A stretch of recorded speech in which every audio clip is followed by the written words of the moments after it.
निर्बीजः समाधिः।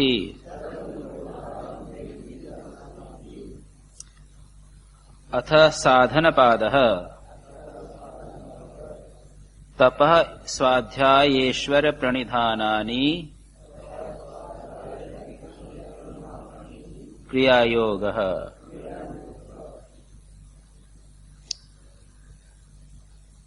हम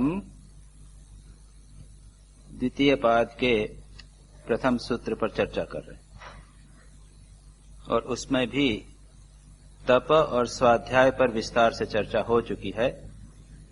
अब ईश्वर प्रणिधान की चर्चा की जा रही है। ईश्वर प्रणिधान का अर्थ है, हमने देखा था, 2-3 प्रकार के अर्थ हैं। एक अर्थ है भगवान के नाम का जप करना और उसके अर्थ का चिंतन करना। तस्य वाचकः प्रणवः तज्जपः तद अर्थ भाव। दूसरा अर्थ है भक्ति विशेष और तीसरा अर्थ है शरणागति। समस्त कर्म और कर्म के फलों को भगवान को समर्पित करना। हमने इस समर्पण की चर्चा विस्तार से पिछली बार की थी और हमने देखा था कि समर्पण के 4 अंग होते हैं। एक, कर्तापन का त्याग। दूसरा, अपनी इच्छा का त्याग। तीसरा, कर्म का त्याग। और चौथा, कर्म फल का त्याग। पिछली बार हमने थोड़ा विस्तार से देखा था अपनी इच्छा का त्याग कैसे करना और कर्तापन का त्याग। इच्छा का त्याग किस प्रकार करना? हमको किसी न किसी प्रकार से संसार में रहते हुए हमारी इच्छाओं को त्याग करना पड़ता है। हम हमारे जो स्टेशन ऑफ लाइफ है उसके विधि निषेध का पालन करके चलते हैं। हम गृहस्थ हैं या सन्यासी हैं, प्रोफेसर हैं या डॉक्टर हैं, हमारे नियम्स हैं, कोड्स ऑफ कंडक्ट हैं। कुछ करना चाहिए, कुछ नहीं करना चाहिए, ये समाज ने बनाए हुए हैं। हमारी अनिच्छा होते हुए भी हमें वो करना पड़ता है। तो पहली स्टेप है उन कोड्स ऑफ कंडक्ट को, जो सोशल कोड्स ऑफ कंडक्ट हैं, उनको मानकर चलना। एक पुत्र अपने पिता की बात मानकर चलता है। उसकी इच्छा होती है कुछ कार्य विशेष करने की, घूमने फिरने जाने की इच्छा है, लेकिन पिताजी से पूछेगा, पिताजी कहेंगे नहीं जा सकते। अपनी इच्छा का उसे त्याग करना पड़ता। भगवान गीता में इस बात को कहते हैं, क्या कहते हैं? संकल्प प्रभवान कामान सर्वान त्यक्त्वा विशेषतः अविशेषतः। समस्त संकल्प से उत्पन्न जो त्याग कर्म है, संकल्प प्रभवान कामनाएं, मन में अनेक इच्छाएं वासनाएं उठती रहती, निरंतर उठती रहती। विचारों की कोई इति नहीं, होते चले जाते। लेकिन उन विचारों में से जब हम किसी एक विचार विशेष के साथ अपना संकल्प या अपनी विल जोड़ देते हैं तो वह कर्म, उस कर्म में हम प्रवृत्त होते हैं। वह कर्म मानो कामना या वासना का रूप ले लेता है। अन्यथा उठने देना, सैकड़ों हजारों विचार आते हैं, आने देवें। उसके साथ अगर संकल्प को न जोड़ें तो वे कामना का रूप नहीं लेंगे, वे हमें क्रियाशील नहीं करेंगे। तो इन संकल्प का त्याग, भगवान स्वयं जिस बात को गीता का कहते हैं, ये एक बहुत महत्वपूर्ण बात है। और पिछली बार मैंने कहा था कि अपने आप में ये एक महत्वपूर्ण साधना है। अपने संकल्पों को त्याग कर दी चाहिए। मन में कोई इच्छा उठी, मत कीजिए उसको। चाहे कितना ही भी प्रबल संकल्प है, ऐसा करना चाहिए, जाना चाहिए, ये देखना चाहिए, वह देखना चाहिए, इस बिना काम नहीं होगा, थोड़ा वेट कर लीजिए, करना कि नहीं करना। ये संत लोग तो ये एक, इनके लिए एक जीवन में की पद्धति हो जाती है। मैंने दृष्टांत देकर कहा था लाटू महाराज का जीवन। स्वामी अद्भुतानंद जी, उनके मन में जब कभी कोई इच्छा उठती, कुछ कार्य करने की प्रेरणा उठती, तो वे प्रभु से प्रार्थना करते, गहरी प्रार्थना करते और वेट करते। और वेट करते, पेशेंसली धैर्यपूर्वक ठहरे रहते। कभी कभी साल भर बाद उनको उसका एक इंडिकेशन मिलता है करना या नहीं। स्वामी ब्रह्मानंद जी का मैंने दृष्टांत दिया था। स्वामी ब्रह्मानंद जी, लोग कहते हैं कि आप वहां आइएगा, भुवनेश्वर आइए, फलाना जगह जाइए, तो वो डेट फिक्स कर देते थे, लेकिन सामान्यतः जाते नहीं थे, कैंसिल हो जाता था। क्यों? वो कहते थे कि लोग मेरे पीछे पड़ते हैं बाध्य होकर, इसलिए मुझे एक डेट फिक्स करना पड़ती है, लेकिन मैं तो भगवान जैसा कहते हैं उसके अनुसार करता हूं। आदेश आता है मत करो तो कैंसिल कर देते। तो इन महापुरुषों की बात जो लोग वे लोग करते हैं उसके अनुसार उसको हम अपने जीवन में दूसरे प्रकार से उसको साधना बना सकते हैं। उनके लिए एक प्रकार की सिद्धि है भगवान से आदेश प्राप्त करना। जब तक आदेश न मिल जावे तब तक उस संकल्प को क्रियान्वित न करना, यह उनके जीवन में एक सिद्धि होती है। हम उसको किसी न किसी मात्रा में अपने जीवन में उतार सकते हैं। कोई भी कार्य मन में इच्छा उठी और तत्काल कर बैठे, ऐसा नहीं करना। Not to do anything in haste, wait. देखिए आपका संकल्प सचमुच प्रबल है कि नहीं, इच्छा आपकी प्रबल है कि नहीं, थोड़ा वेट कीजिए। ये धैर्य हमारे जीवन में नहीं है और इसलिए हम बहुत कष्ट भी पाते हैं। भगवान के शरणागति होकर उनके आदेश की प्रतीक्षा करना, allow the things to unfold. हमारी इच्छा के अतिरिक्त भी कई प्रकार की प्रेरणाएं चारों ओर से आएंगी और आपको एक दिशा में ले जाएंगी। उस दिशा में अपने को डाल दिया। तो पहली बात मैंने कही थी संकल्प का त्याग, giving up of our will, इच्छा। दूसरा मैंने कहा था कर्तापन का त्याग, और कर्तापन के त्याग की कुछ प्रणालियां हैं। भगवान मेरे हृदय में विराजमान है और मुझे करा रहे, यह भाव रखना। या फिर मैं शुद्ध बुद्ध मुक्त नित्य स्वभाव अकर्ता हूं, अभोक्ता हूं, जो ज्ञानी का दृष्टिकोण है। मैं एक सोल हूं, मैं नित्य शुद्ध बुद्ध मुक्त हूं, मैं न करता होता हूं न भोगता होता हूं। इस विचार को रखना, और जो हो रहा है सो हो रहा है, मुझसे नहीं होगा। स्वयं को छल न करें, बस ऐसा ही ध्यान रखना है। ईश्वर ही सबके हृदय में बैठकर उनको यंत्र की तरह चला रहे हैं, जैसा भगवान ने गीता में कहा है। उस भाव को दृढ़ करने का प्रयत्न करना। तो ये दूसरी पद्धति हुई। और हम देखेंगे कि शरणागति की चाहे कोई भी पद्धति होवे, उसमें भगवत स्मरण परम आवश्यक। कोई कहे कि सब कुछ भगवान की मैं शरणागत हूं और भगवान ही कर रहा है, मैं नहीं कर रहा, और उसके साथ ही भगवान का स्मरण न होवे, ये संभव नहीं। भगवत स्मरण के बिना शरणागति की साधना नहीं हो सकती। ये अच्छी तरह समझ लेना चाहिए। किसी न किसी प्रकार से क्या है हृदय में, या मैंने सब कुछ समर्पित कर दिया है तो भगवान को, इत्यादि इत्यादि। भगवान जैसा अर्जुन को कहते हैं मां मनुस्मर युद्ध च, एक अंश मन का मुझ में रखकर तुम युद्ध करो, संसार के कर्म करो। ये बहुत महत्व की बात। तो इन दो पर हमने चर्चा पिछली बार की थी। अब आज तीसरी बार देखें, सर्व कर्म त्याग। याद रखिए, ये कोई भी साधना की जाए, अंततो गत्वा वह अल्टीमेटली इवॉल्व होगी उसी में। कोई एक प्रकार का इवोल्यूशन, एक साधना के में 4 प्रकार बता रहा हूं। शरणागति को आप गीता में ये बातें नहीं कही गई हैं, मैं थोड़ा एनालाइज करके बता रहा हूं। हमको जो भाव अच्छा लगे उसको हम ले सकते। तो मैंने क्या किया था, एक शरणागति को मैंने एनालाइज कर दिया, डिवाइड कर दिया। इच्छा शक्ति का त्याग, इच्छा का त्याग, कर्तापन का त्याग, कर्मफल का त्याग और कर्म का त्याग। ये कर्म का त्याग और कर्मफल का त्याग, ये तो भगवान गीता में स्वयं कहते हैं, 12वें अध्याय में कहते हैं। क्या है कहते हैं वे कि मय्येव मन आधत्स्व मयि बुद्धिम निवेशय निवसिष्यसि मय्येव अथ ऊर्ध्वं न सिंचय। कि मुझ में मन लगाओ, मुझ में बुद्धि लगाओ, मयि एव मन आधत्स्व मयि बुद्धिम निवेशय। निवसिष्य ऐसा करोगे तो तुम मुझ में ही रहोगे। तो मन को सदा भगवान में लगा कर रखो। उठते बैठते चलते फिरते हमेशा भगवान का चिंतन करो। अगर अथेतद न अशक्तोसी कर्तुम मद्योगमाश्रितः, नहीं, वो दूसरा है उसके बाद में। पहले कहते हैं भगवान कि हमारे सब कर्मों को मुझे समर्पित करो।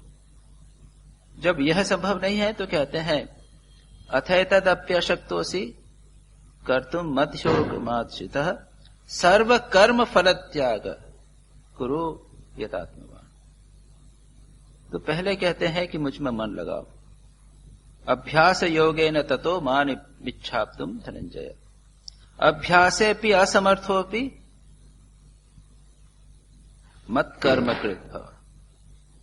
तुम भगवान में ध्यान के द्वारा मन में को अभ्यास के द्वारा भगवान में अगर मन को नहीं लगा सकते तो क्या करो? कर्म का त्याग करो। अगर कर्म का त्याग नहीं कर सकते अथैतप्य शक्तोसी, क्या करो? कर्म फल का त्याग करो। अब देखेंगे इन दोनों में क्या अंतर। स्वयं भगवान एक अंतर करते हैं। अब देखिए, सबसे पहले लें कर्म त्याग। कर्म त्याग कैसा है? अहंकार त्याग और इच्छा का त्याग इससे थोड़ा सरल है। जब मैंने कहा कि संकल्प का त्याग आसान नहीं, अहंकार का त्याग आसान नहीं, बहुत मुश्किल, बहुत मुश्किल। लेकिन इसलिए भगवान कहते हैं कि कर्म का त्याग करो। तो कौन से कर्म का त्याग करो? कर्म किसी प्रारंभ करने के पहले स्मरण कर लिया भगवान को कि प्रभु कर्मार्पणमस्तु, ये जो मैं कर्म आज करने वाला हूं ये तुम्हें समर्पित। प्रारंभ किया, सुबह उठकर जब भगवान का भजन करें, ध्यान करें, उस समय आंतरिक भाव से प्रार्थना करके कहें कि प्रभु आज दिन को मैं जितना कर्म करूंगा वह तुम्हें समर्पित। और जब दिन समाप्त हुआ उस समय आंतरिक रूप से प्रार्थना की कि प्रभु जो मैंने जो कुछ किया वह सब तुम्हें समर्पित। तो दिन भर में पहले सुबह पहले शाम को हमने भगवान को समर्पण किया। अब इसे धीरे धीरे हम छोटा कर सकते हैं। दोपहर को भी कर लिया, सुबह उठ के किया, जब हमको अवसर मिला दोपहर को कर लिया, दोपहर को विश्राम के समय कर लिया, दोपहर को खाने के पहले कर लिया, दोपहर को खाने के बाद में कर लिया, दोपहर को विश्राम करके उठे तब भगवान को समर्पण कर लिया। इस तरह से छोटे मोटे कामों के में भी कर सकते हैं। कपड़ा धोना है, कपड़े धोने के में लिए एक सेकंड के लिए, एक क्षण के लिए प्रभु ये कपड़े धोने के काम तुम्हें समर्पित करूंगा, करूंगी।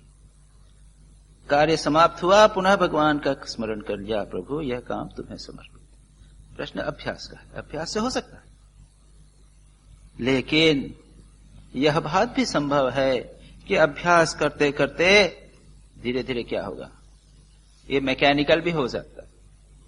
कर्मार्पणमस्तु, कर्मार्पणमस्तु, तो एक कपड़ा धोया, कर्मार्पणमस्तु। भोजन खाया, श्री कृष्णार्पणमस्तु। झाड़ू लगाया, श्री कृष्णार्पणमस्तु। ये तो कर सकते हैं, उसमें कुछ नहीं। और थोड़ा सा भाव के साथ धीरे धीरे प्रैक्टिस किया जा सकता, हो सकता। अगर कोई व्यक्ति सचमुच सिंसियर है तो सचमुच उसके जीवन में परिवर्तन आ जाए। हम लोग भोजन के पहले वो ब्रह्मार्पणमस्तु करते हैं। ब्रह्मार्पणम, जो सब कुछ ब्रह्म को अर्पित है, इत्यादि इत्यादि। जो खाना है वो भी ब्रह्म है, जो मैं खाऊंगा वो खाने वाला भी ब्रह्म है, ब्रह्म ने ब्रह्म में डाला, इत्यादि इत्यादि विचार करते हैं। तो ऐसा करने पर भी काम चल सकता है, लेकिन सिंसियर होना चाहिए। इसके संबंध में विनोबा जी ने एक बड़ी मजेदार कहानी अपने गीता प्रवचन में वर्णित की है। आप लोगों ने देख आना होगा, गीता प्रवचन विनोबा जी का बहुत प्रसिद्ध गीता पर टीका है। 18 दिन के 18 चैप्टर्स पे उन्होंने लेक्चर दिए थे। उसमें उन्होंने कहा कि एक महिला थी, भक्त थी, वो श्री कृष्ण के ऊपर सचमुच उसकी शरणागति का भाव था। तो क्या करती थी, जो भोजन और बनाती थी वो कृष्णार्पणमस्तु करती थी, और वो मंदिर में कृष्ण की मूर्ति थी, उस पर पहुंच जाता था। झाड़ू लगाती थी तो झाड़ू के बाद में जो कूड़ा कटकट वो भी फेंकती थी, कृष्णार्पणमस्तु। तो जाकर और वो कृष्ण की मूर्ति पर लग जाता था। और पुजारी कहे कि बड़ा मुश्किल है, रोज आकर ये कचरा कहां से लग जाता है भगवान की मूर्ति। बट उसका ऐसा भाव, इतना तीव्र भाव, सचमुच इतनी तीव्रता से करे और सिंसियरली करे कि ऐसा होवे। उसके बाद क्या हुआ, जब वो मर गई तब भी उसने कहा कृष्णार्पणमस्तु। और कथा ऐसी है कि वो मूर्ति 2 में भंग हो गई। जब ऐसे भी होते होंगे, एक दृष्टांत दिया है कि इतनी तीव्रता से भी भगवत के प्रति समर्पण हो सकता है। लेकिन याद रखिए, अगर कोई व्यक्ति सचमुच ऐसा करे, तीव्रता से करे, अच्छा बुरा सभी कार्य भगवान को समर्पण करे, तो क्या आप समझते हैं कि भगवान को बुरा कार्य वो समर्पित कर सकेगा? नहीं। याद रखिए, ठीक ठीक अगर भाव होगा तो उस व्यक्ति से कोई बुराई होगी ही नहीं। याद रखिए, ठीक ठीक अगर भाव हो कर रहा हूं या कर रही हूं, व्यक्ति कोई बुरी चीज को समर्पण नहीं करेगा। हमने पाप किया तो पाप को हम त्याग दें, पुण्य को नहीं त्यागे, ऐसी बात नहीं होगी। व्यक्ति का जीवन परिवर्तित हो जाएगा। और कहते भी यह है, कहा जाता है कि भगवान को अगर हम जो भी समर्पित करें तो वो 10 गुना अधिक हमारे पास आता है। अगर अच्छा फल देंगे भगवान को, अच्छी चीज देंगे तो वह 10 गुनी आएगी। इसलिए भी सावधान होना चाहिए कि हमारे बुरे कर्म को भगवान को समर्पित मत कीजिए, वो आपके पास उल्टे आ जाएंगे। तो ये हुआ कर्म को समर्पण। अब दूसरी बात है, याद रखिए, कर्म समर्पण भगवान को हम प्रिय मानते हैं इसलिए देते हैं। भगवान हमारे कर्म क्या या कर्म फलों के वो गधे नहीं है जो हम बुरा काम करें और भगवान या गुरु उसको बियर करें। कहते हैं कि जब दीक्षा हो जाती है तो गुरु शिष्य का ऐसा संबंध होता है कि शिष्य अगर कोई बुरा कार्य करे तो फल गुरु वहन करते हैं। गुरु ऐसे हैं जो शिष्य का भार वहन करते हैं।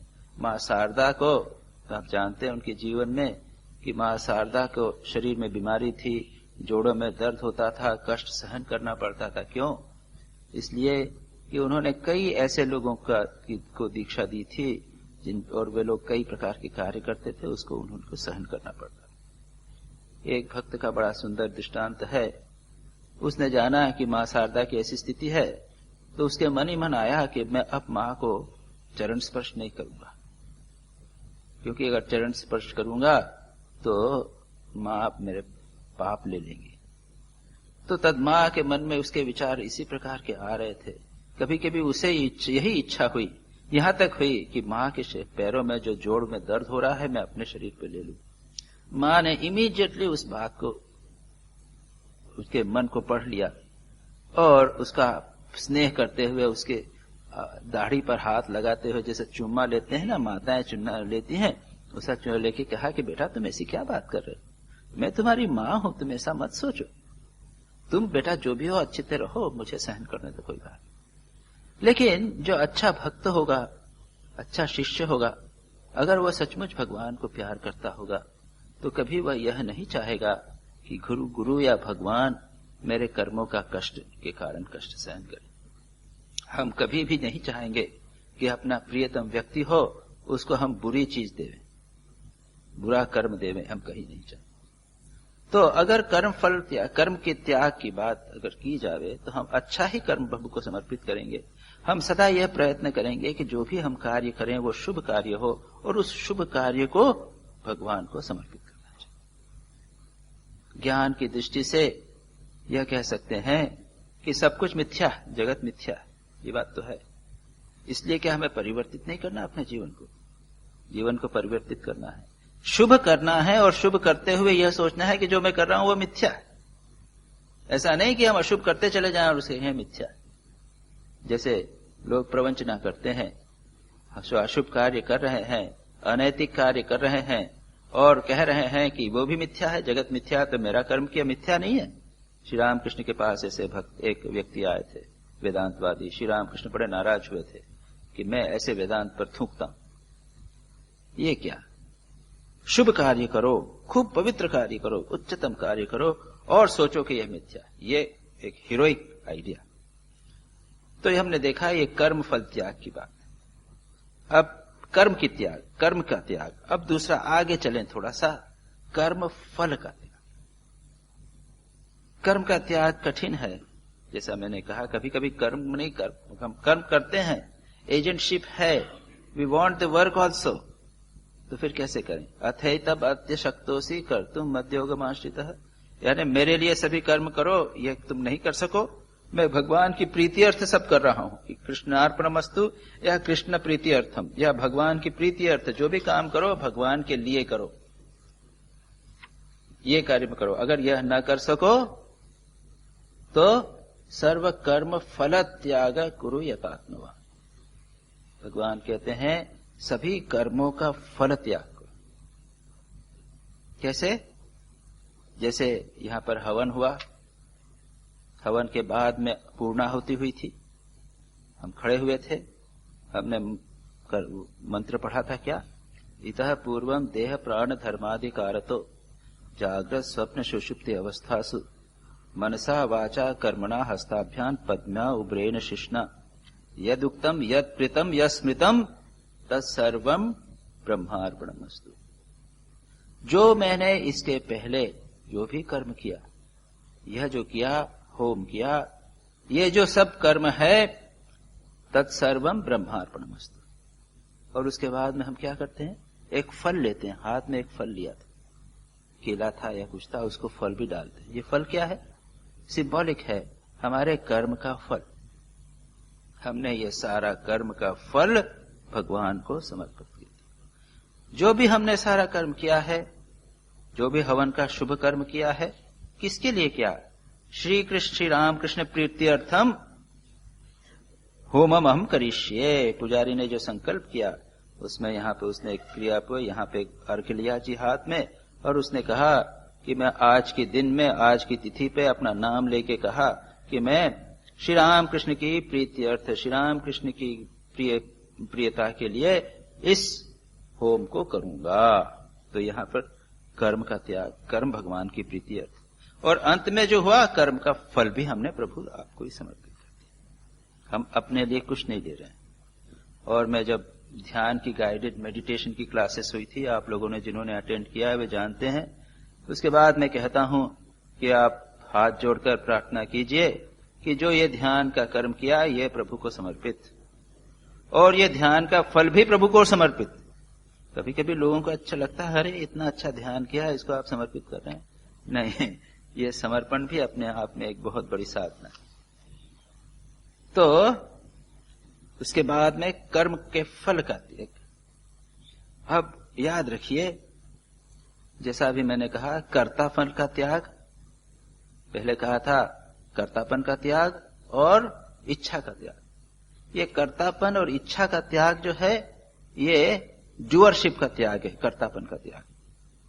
और कर्म फल का त्याग जो है ये भोक्तापन का त्याग है।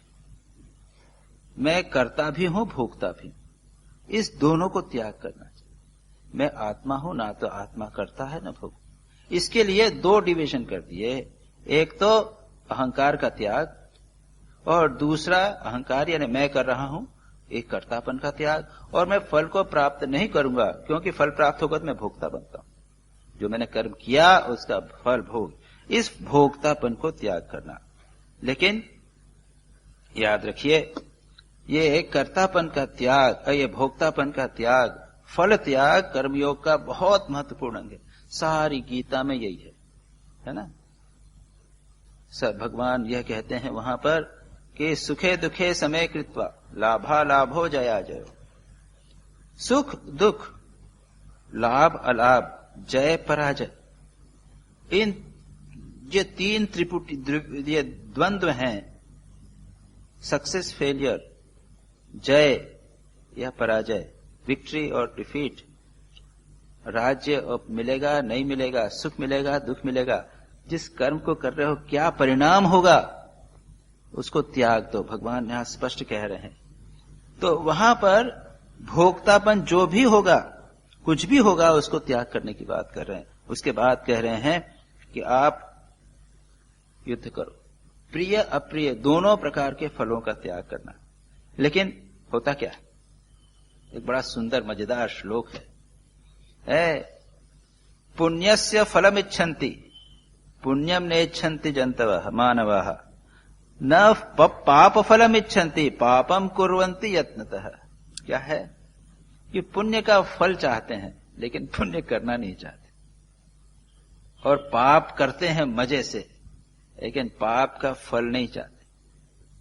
पाप का फल नहीं मिलना चाहिए लेकिन पाप करते हैं, यत्नतः कुर्वन्ति यत्नतः, किए जाते हैं हम लेकिन उसका फल नहीं है। अतः कर्मफल का त्याग है, अर्थ है पाप और पुण्य दोनों के शुभ और अशुभ जो फल होने वाले हैं उन्हें भी त्याग करना।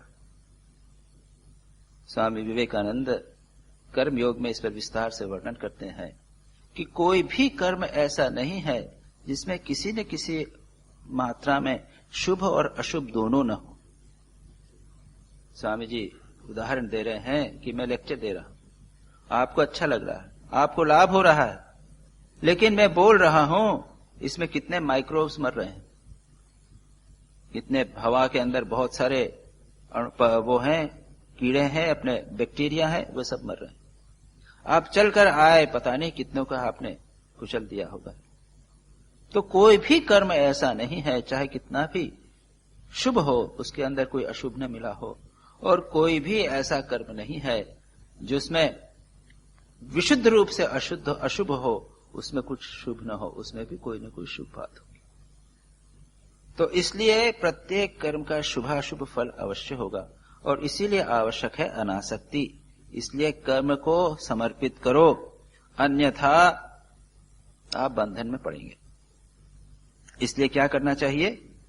कर्म करते हुए कर्म के समाप्ति पर आप समर्पण कीजिए। प्रारंभ में कर्म कीजिए और फिर ये कीजिए कि प्रभु जो मैंने कर्म किया ये आपको समर्पित। या फिर ये भी कह सकते हैं कि यह कर्म, इसका फल किसमें हो?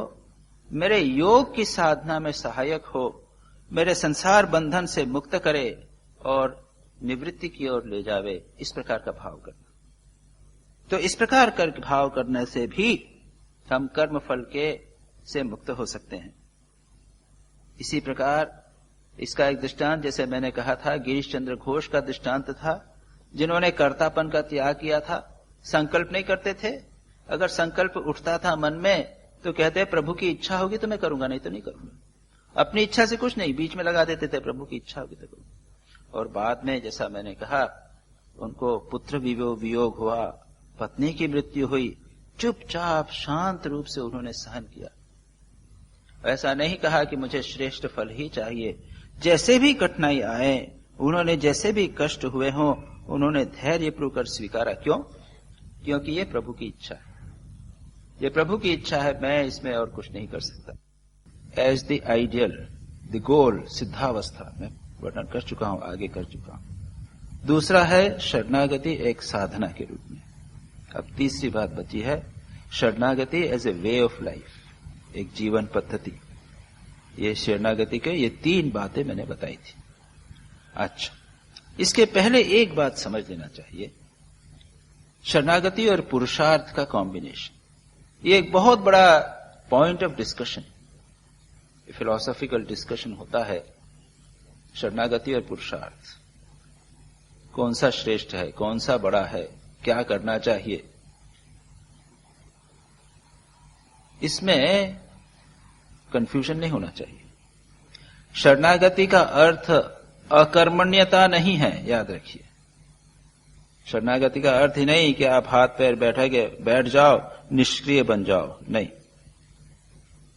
मैंने अपनी इच्छा संकल्प भगवान के ऊपर छोड़ दिए हैं और चुपचाप बैठ गए, ऐसे में घोर तमोगुण में पतित हो जाएंगे। बहुत बड़ा डेंजर है शरणागति का।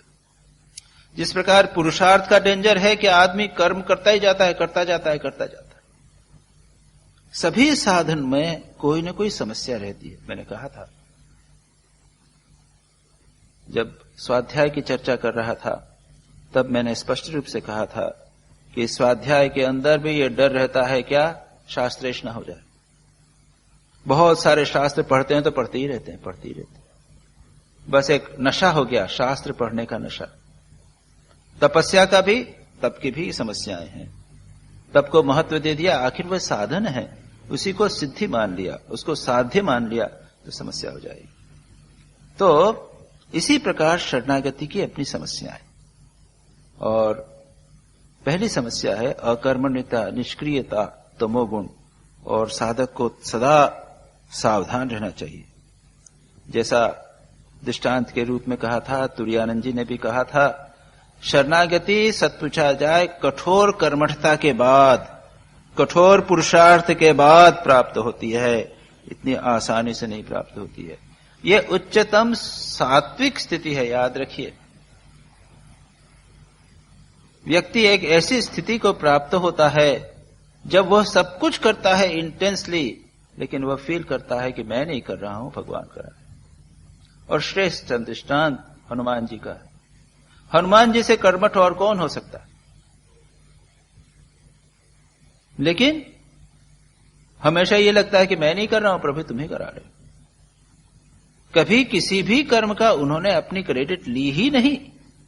आप गहराई से ध्यान से हनुमान जी का चरित्र देखिए, किसी भी कार्य के लिए स्वयं क्रेडिट ली नहीं। पूर्ण रूप से शरणागत भगवान के ऊपर, शांत हैं। जब तक उनको नहीं कहा गया कि तुम लांघ सकते हो समुद्र को, जाओ, तब तक स्वयं संकल्प करके नहीं कहा कि मैं करूंगा। यह केयरफुली अगर हनुमान जी के चरित्र को आप देखेंगे तो वहां संकल्प का भी पूरी तरह अभाव। उन्होंने कभी भगवान को नहीं कहा था कि आप अपनी मुद्रिका, अपनी अंगूठी मुझे दीजिए, मैं पता लगाऊंगा। जब आए प्रणाम करने के लिए, जब आदेश हुआ, किसने आदेश दिया? सुग्रीव ने आदेश दिया, जाओ। और सारी पार्टी के लीडर भी नहीं बने, अंगद बने या जामवंत बने, स्वयं नहीं बने। लेकिन किया कितना कार्य, सब कुछ उन्होंने किया। वहां अहंकार का पूर्ण नाश। भगवान राम के सिवा कुछ जानते, इतने ट्रिमेंडस कन्वर्ट, लेकिन पूर्ण अहंकार का नाश। कभी मुंह से नहीं कहा कि मैंने ये किया, वहां गया, कुछ नहीं। चुपचाप भगवान के पास लौट कर आए, तब भी कुछ नहीं जवाब बताया। लोगों ने बताया कि ऐसा हुआ, ऐसा हुआ, ऐसा, कुछ नहीं बता रहे। हम क्या करते हैं?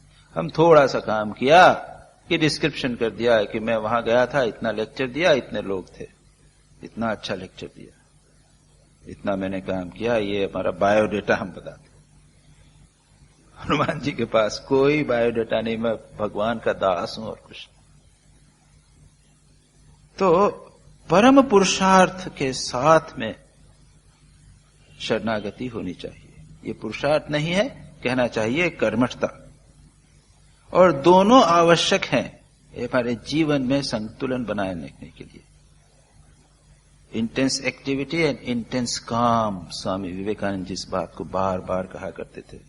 और ये इंटेंस काम शरणागति से ही आता है। जैसा मैंने कहा, भगवान का विस्मरण के पिता शरणागति नहीं। और जब हम ये देखते हैं, एक तीसरी पॉइंट पर आए, शरणागति as a way of life, जीवन पद्धति या मनस्थिति, ए स्टेट ऑफ माइंड। अभी तो हमने दो देखा, शरणागति एज द गोल, सिद्धावस्था। सेकंड, शरणागति एज साधना, जिसकी हमने विस्तार से चर्चा की। अब इसमें से जो आपको ठीक लगे उसको ले लें। उसका महत्व बहुत अधिक है, याद रखिए। शरणागति एक सुप्रीम स्टेट हो सकती है और आदमी परम आनंद का अनुभव कर सकता है उसके अंदर। और तीसरी बात जो कह रहा था, शरणागति as a state of mind, mental condition, एक life, a way of life.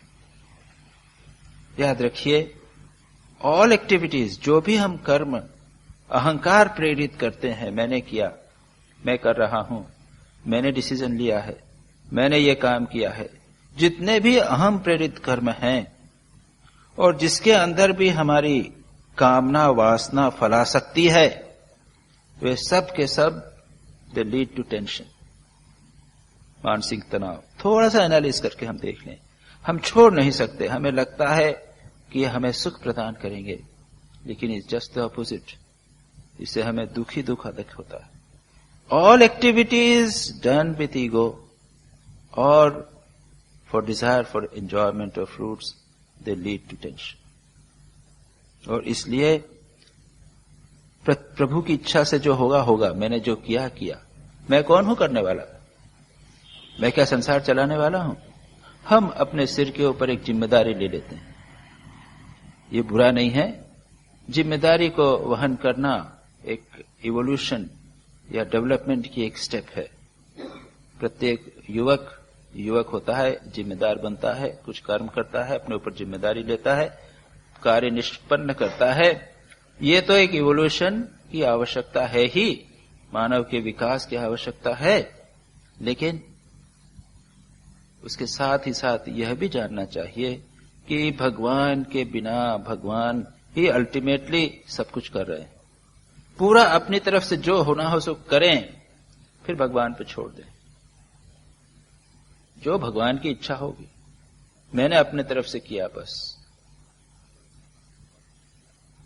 तो ये एटीट्यूड अगर व्यक्ति का होवे तो याद रखिए, ये अहं के कारण उत्पन्न हुआ टेंशन, फलासक्ति के द्वारा हुआ टेंशन, उससे काफी मात्रा में व्यक्ति समाधान पा सकता है, टेंशन से मुक्त हो सकता है। संसार में जो भी कर्म हो रहे हैं, जो भी सिचुएशंस आ रही हैं, उसको भगवान की इच्छा से आ रही हैं, ऐसा मान के लेना। अब जैसे बहुत ठंड बढ़ गई, हम ठंड के कारण सफर हो रहे हैं, हम करते क्या हैं?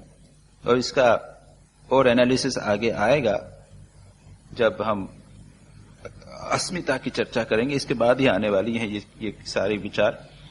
उसमें देखेंगे कि हम अहंकार के द्वारा कैसी कैसी चीजें चाहते हैं। हम ट्रेन में जाना चाहते हैं तो चाहते हैं, अरे भाई ट्रेन जो है वो रात को 12 बजे क्यों आती है, इससे बदले इस ट्रेन को 6 बजे क्यों नहीं कर दिया। हम चाहते हैं कि संसार की जो गतिविधियां हैं वो हमारे कन्वीनियंस के अनुसार हो। अरे इतनी धूप, इतना ठंड नहीं पड़ना चाहिए था, इतनी बहुत ठंड पड़ी है, और हम उसके बारे में टेंशन पैदा करते हैं। हम चाहते हैं सब कुछ हमारी इच्छा अनुरूप होवे, ऐसा नहीं।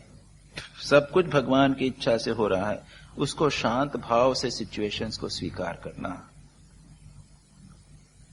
अलाउ द सिचुएशन, जैसे सिचुएशंस हैं उसको स्वीकार कीजिए, उसको परिवर्तित करने का प्रयत्न मत कीजिए। जो उसमें शुभ होवे, जैसा ठीक लगे उसमें उस दिशा में उसको बढ़ना है, इसके अनुसार कार्य करना। इसका अद्वैतिक इंटरप्रिटेशन क्या होगा? एक तो यह है कि भगवान की इच्छा के रूप में सबको स्वीकार करना, और एक अद्वैतिक इंटरप्रिटेशन स्वामी यतीश्वरानंद जी ने बड़ी सुंदर रूप में कहा है, don't take this world phantom too seriously. Vedanta के अनुसार ये मिथ्या है जगत, फैंटम। फैंटम यानी unreal but it appears as real. Phantom यानी भूत, दिखता तो है लेकिन है नहीं कोई। तो ये जगत क्या है? ये फैंटम है, अनरियल है, मिथ्या है, लेकिन दिखता सत्य है। तो इस मिथ्या जगत को बहुत अधिक सीरियसली मत लो। Don't take it too seriously. You are creating your own tensions and problems.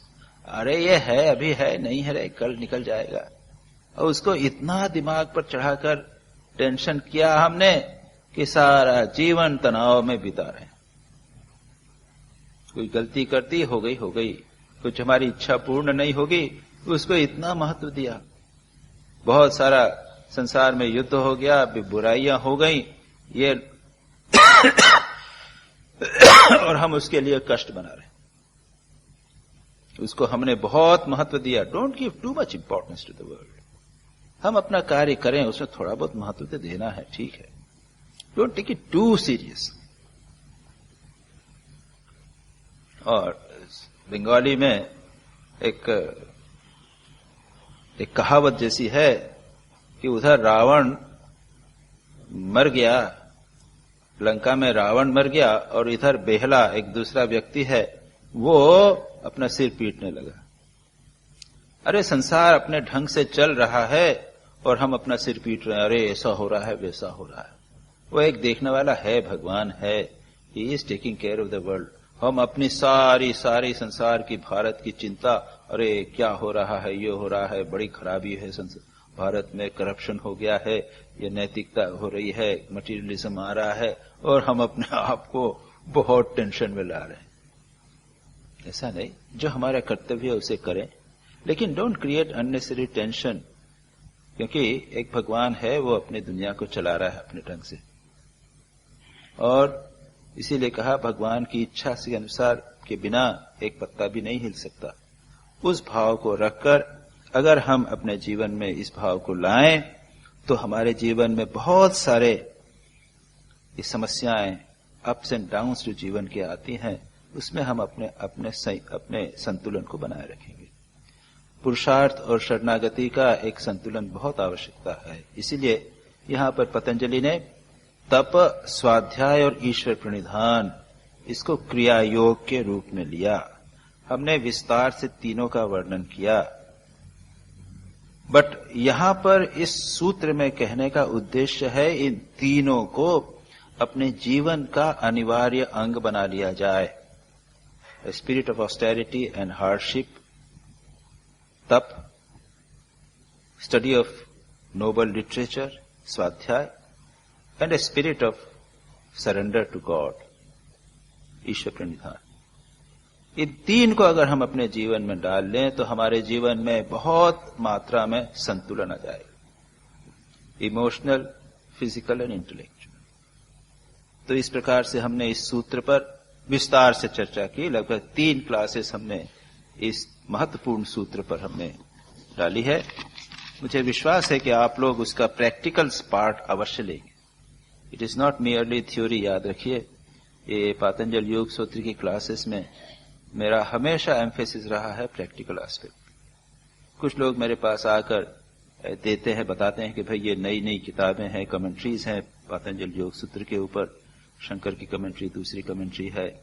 अब वो हमने आज से 20 साल पहले कई कमेंट्रीज लेकर पढ़ के नोट्स वगैरह बनाए थे, लेकिन अब हमारा उद्देश्य यह है कि आप लोगों को इसके भीतर जो प्रैक्टिकल एस्पेक्ट्स हैं उसको एम्फसाइज किया जाए। उसके साथ में अगर थियोरेटिकल तो कुछ बातें जरूरी हैं ही, अभी हम कुछ थ्योरी पे आएंगे, बहुत महत्वपूर्ण बातें हैं, उसका प्रैक्टिकल एस्पेक्ट भी है।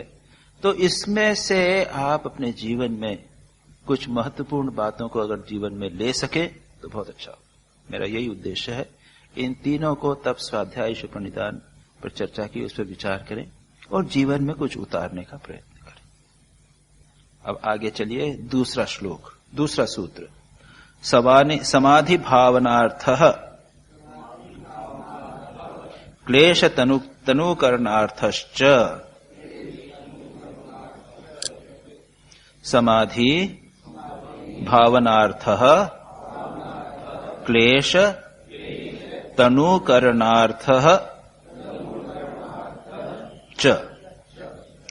अगले पिछले सूत्र से जो तप, स्वाध्याय, ईश्वर प्रणिधानानि क्रिया योग है, इसके साथ इसको जोड़ना पड़ेगा। क्या करना पड़ेगा कि तप, स्वाध्याय, ईश्वर प्रणिधान, ये जो क्रिया योग है, ये किस लिए होता है, इसका उपयोग क्या होता है? समाधि भावनार्थ, समाधि की भावना के लिए, स्वामी समाधि की सुविधा के लिए। इसका ट्रांसलेशन 1 मिनट में आपको बताता हूं। स्वामी विवेकानंद ने क्या किया है? स्वामी विवेकानंद कहते हैं, Kriya Yoga is practice for attaining samadhi and minimising the pain bearing obstructions, क्लेशस। क्या है? अटेनिंग द समाधि। समाधि आसान हो जाती है, समाधि की मेंटल प्रिपरेशन हो जाती है, इसलिए उसको कहा समाधि भावनार्थ। और क्लेश तनुकरणार्थ, क्लेश जो है, अब क्लेश की चर्चा अब हम करेंगे, उसके आगे क्लेशों को क्षीण करने के लिए, minimising the pain bearing obstacles, क्लेश। अभी हम आगे आकर उसका वर्णन किया जाएगा, क्लेश क्या है।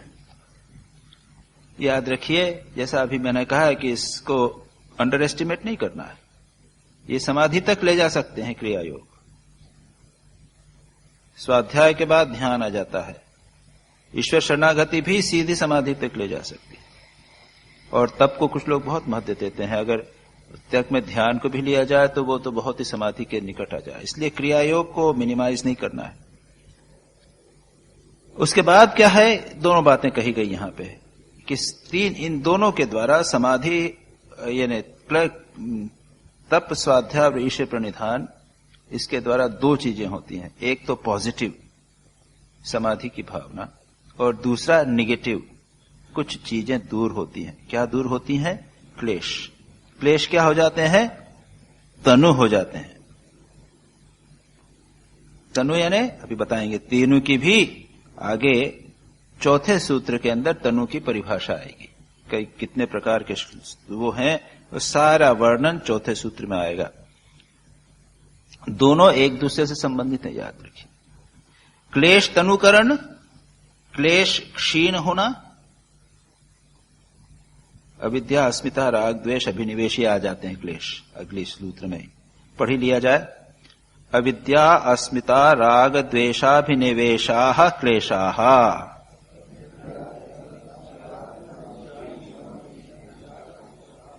अविद्या, अस्मिता, राग, द्वेष, अभिनिवेशा क्लेशाः।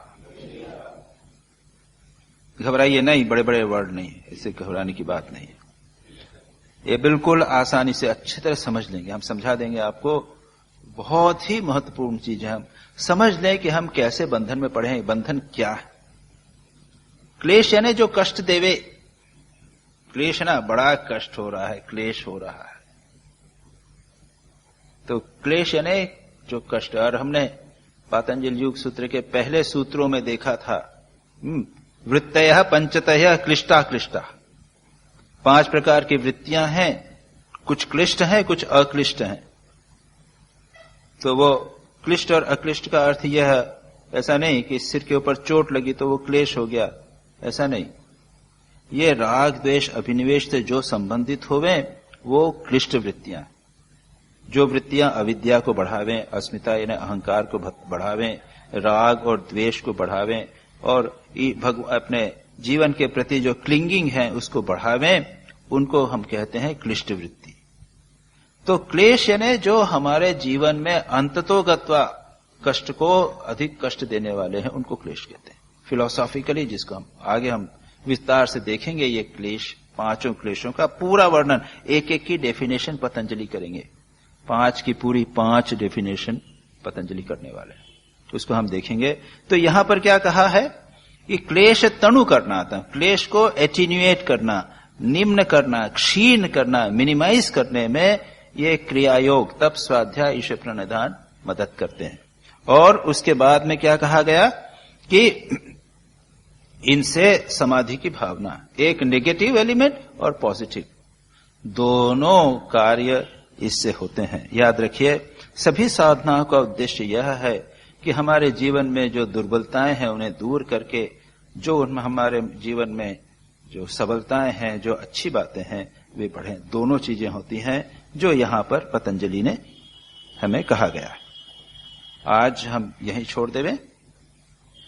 शरणागति का विस्तार से बात किया है अब, और उसके बाद में ये जो क्रिया योग है उसका महत्व बता दिया गया।